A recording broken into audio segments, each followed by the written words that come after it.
Hi guys! So today we'll do an overview of Bohan MTX Metal Gearbox with MOSFET and drum magazine version. Ang haba, it's a mouthful.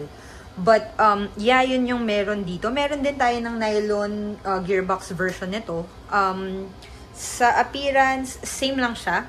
Except sa box, ang kasama is stick magazine, which is ganito. Pero pag dito kayo sa Hydro Blasters bumili, itong Bohan MPX natin na metal gearbox, kahit ang kasama niya sa box ay itong drum magazine, bibigyan din namin kayo ng isang stick magazine kasi alam ko yung hindi lahat fan ng drum magazine. So, para meron kayong option.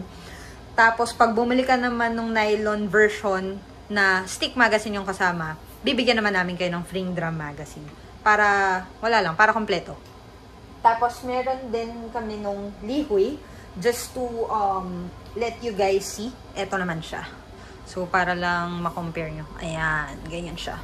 Tapos, ang mga features nito, meron tong magazine prime, merong bolt catch, merong blowback. Tapos, ang mga kasama niya, meron na siya netong nylon sights. Tapos, meron din siyang very nice na metal silencer. So, yung nylon version, meron din. Pero, iba yung itsura ng ng metal silencer niya. Papakita ko sa inyo. Wait lang. So, ito yung nylon version. Bali, itong nylon version nga pala, merong tan. Sa metal gearbox, wala. So, ito yung sinasabi ko. Na iba yung metal silencer niya. Pero still, very nice metal. Ito lang, SIG yung nakasulat. Ito, plain lang. Hindi ko alam yung tawag, guys. So, I'm so sorry. Tapos, so, ayan siya. Yun nga, kagaya ng sinabi ko. Yun yung mga features niya. Tapos, itong bolt catch niya, sanay kasi ako na yung bolt release is ito lang. Pero itong kabila, parang meron siyang extension dito. Hindi ko alam yung tawag. So, ayan, ano rin siya, bolt release din. So, ano na lang, paki-correct me na lang if I'm stupid. Charot. Pero ayan nga, ayan siya. So, ayan, to. Tapos, pwede rin dito sa other side. So, yan. Tapos, meron siyang mga small metal parts. Like, itong fire selector. Check natin kung ambidextrous siya. Yes! Ambidextrous ang ating fire selector. Tapos, meron din tong kasama na sorry, I forgot. Meron tong kasamang panglagay ng rail. Hold on, I will show you guys. So, ito siya guys. Meron siyang rail. Pwede mong i-install dito. M-lock, if I'm not mistaken. Kakabit nyo dito. So, pwede kayong magkabit ng laser, flashlight, whatever you want. So, ayan. Tapos, as I've mentioned, itong version na to ay merong MOSFET.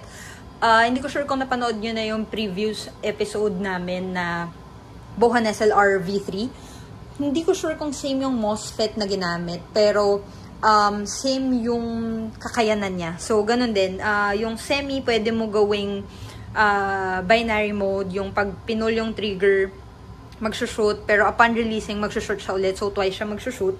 Tapos, yung full auto, pwede mong iset to burst mode, which is 3 beses siya puputok. Kahit naka-hold ka sa trigger, diba kapag full auto, hanggang hawak mo yung trigger, continuously lalabas yung bala. Pero yung burst, 3 lang. So, yun. Tapos, let's do a fire test. Papalitan natin to ng tracer na attachment at gagamit tayo ng tracer gels para makita nyo yung labas ng ating gel balls. So, wait lang.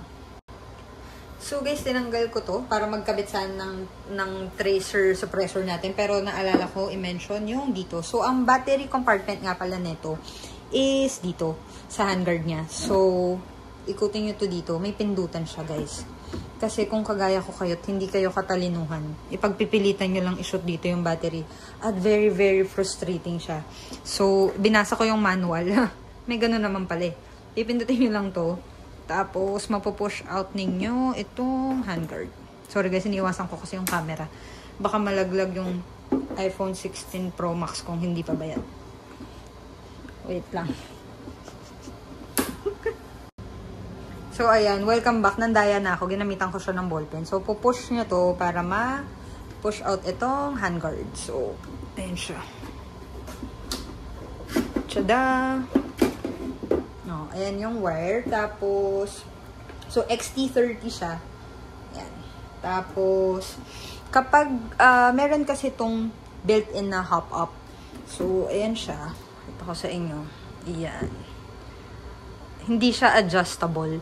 So, pwede na siya para sa beginners. Pero, kung prefer nyo talaga na maglagay ng sarili ninyong hop-up, ang kailangan ninyong gawin, since nakalabas naman tong inner barrel natin ng ganito, kailangan yung putulin tong part na to. So, hindi nyo na magagamit yung built-in hop-up. Tapos, pwede kayong magkabit ngayon. So, for example, pag ayan, pinutol nyo dyan, pwede kayong gumamit ng mga aftermarket na tawag dito, na hop-up na mas preferred ninyo kung hindi ninyo gusto yung performance nito.